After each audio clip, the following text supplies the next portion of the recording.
Bonjour et bienvenue sur Afrique sans filtre. Ici, nous analysons et décryptons l'actualité politique africaine pour vous révéler ce qui se cache derrière les titres officiels. Restez jusqu'à la fin de ce décryptage sur Afrique sans filtre et abonnez-vous pour ne rien rater de l'actualité politique africaine.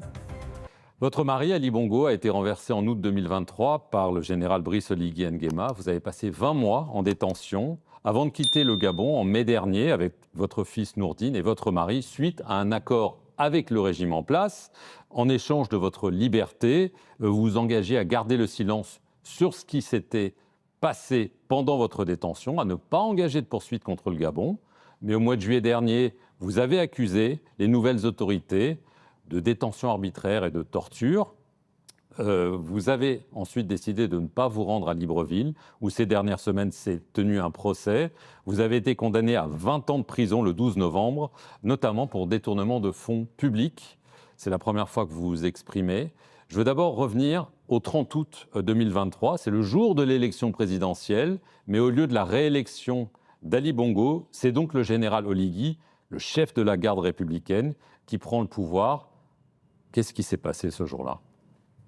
Vers 3 heures du matin, les résultats ont été proclamés. Et 5 minutes après avoir déclaré la victoire de mon mari, est rentré mon aide de camp avec un pistolet, des hommes armés, des hommes cagoulés, pour venir me chercher.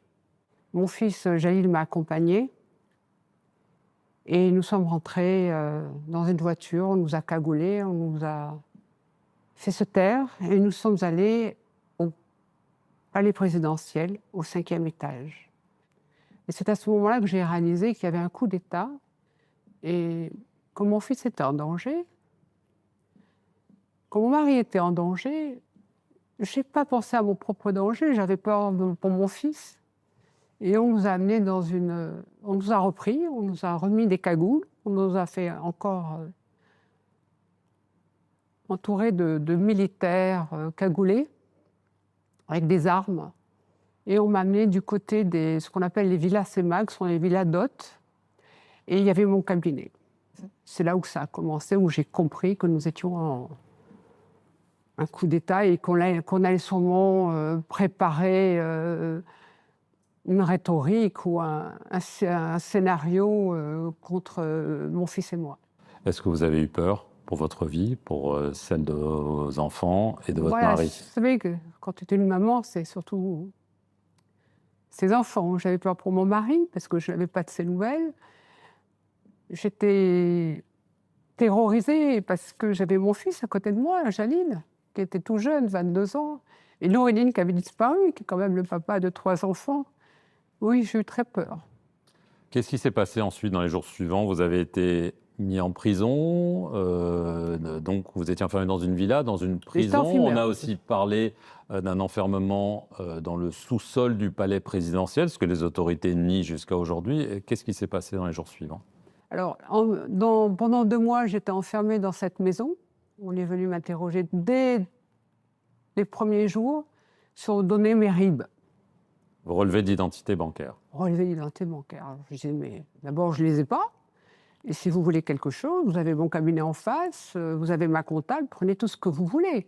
Mais donnez-moi des nouvelles de mon fils. Et à ce moment-là, on m'a dit, mais si vous ne nous donnez pas vos RIB, votre fils ne vivra pas une semaine. J'ai eu très peur. J'ai eu très peur. Je ne peux pas vous les donner, là, je ne les ai pas. Et je dis, mais prenez tout ce que vous voulez. Je ne peux pas vous signer quelque chose que je n'ai jamais fait, que je n'ai pas. Ils ont dit, dans ces cas-là, vous allez en prison.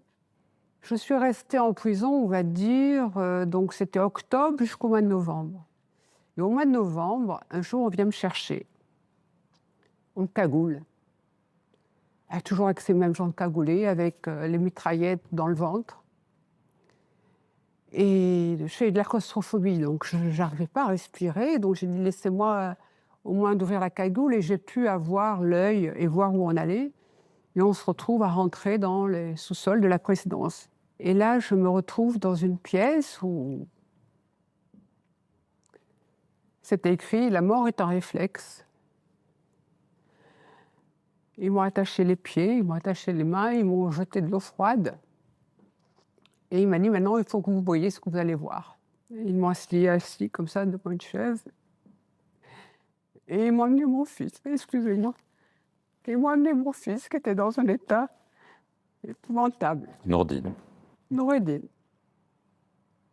Il était tuméfié de partout. Il avait même un œil là, les yeux qui sortaient des orbites. C'était l'horreur. Il le tapait. Moi, il m'avait attaché les mains. Je ne pouvais rien faire.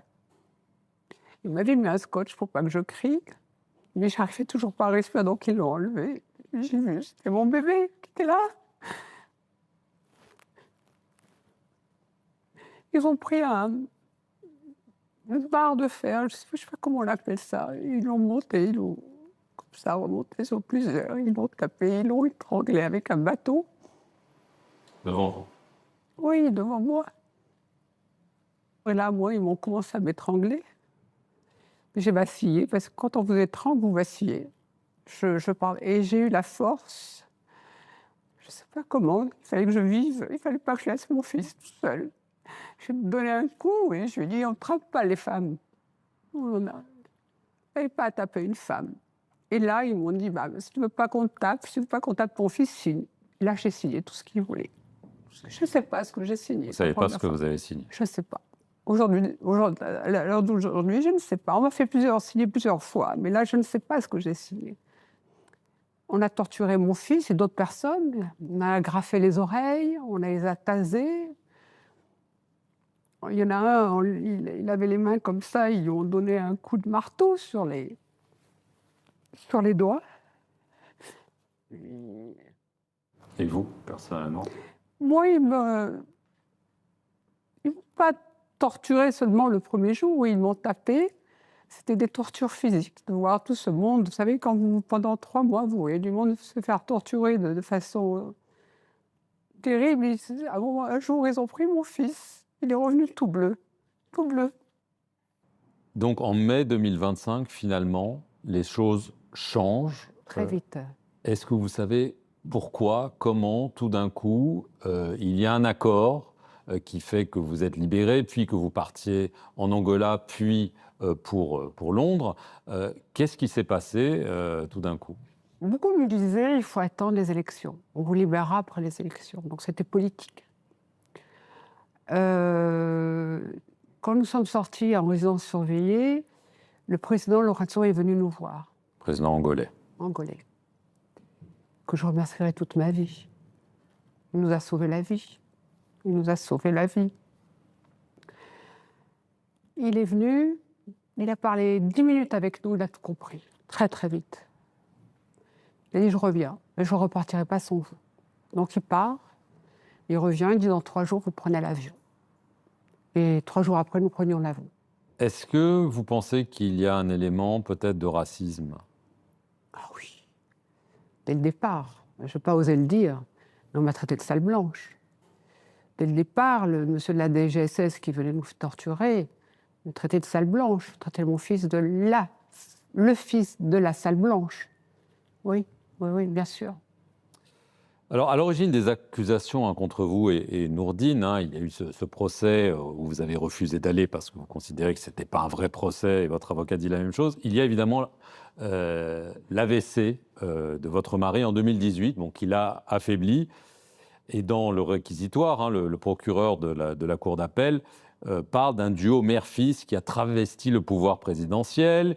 Le général Oligui, dans une interview qu'il nous a accordée, aussi dit qu'il y avait un parapheur, que c'est vous qui signez tout, et qu'en fait, c'était vous, la sorte de Raspoutine du... La méchante. Voilà. Non, et non seulement la méchante, mais la vraie dirigeante du Gabon suite à l'AVC de votre mari. Alors, je vais vous dire, M. Perelman, en 14 ans, j'ai dû aller 3 fois au bureau de mon mari. 3 fois. Je vous dis franchement, je ne comprends rien à la politique, et surtout pas à la politique gabonaise. Donc, je ne m'en suis jamais mêlée. Qu'il m'amène un décret, qu'il m'amène un document signé de ma main, ou un document où j'ai imité la signature de mon mari. Afrique sans filtre, l'actualité africaine, au-delà des titres.